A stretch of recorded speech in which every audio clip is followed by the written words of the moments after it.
Hello! Hello! De jó látni.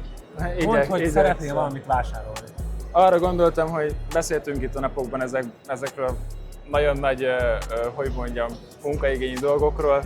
Nekem valami sokkal egyszerűbb kéne. Nem szeretnéd szétbombázni a kecót. Nem. Meg kéne oldani vagy a szellőztetést. Így van. Erre is tudok neked egy megoldást. Mégpedig. Decentrális, hővisszonyerős szellőztető, be kell építeni a falba, ennyi az egész, beteszed a falba és már mehet is a szellőztetés. Ez egy hálószobának a szellőztetését meg tudja oldani.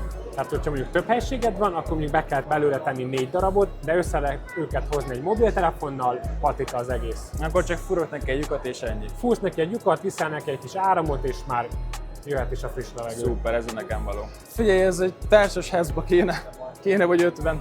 Megoldjuk, a korzába tuti befér. Az biztos, köszönöm szépen. Ez most akciósan 90 000 forint plusz áfa. Gyertek be hozzánk Kőbányára, meg tudjuk nektek mutatni, ott ki is tudjátok próbálni, be tudjuk nektek kapcsolni, mobilról, wifi-vel vezérelhető, akár lehet színes is, olyan színű lesz, amilyenre csak szeretnétek.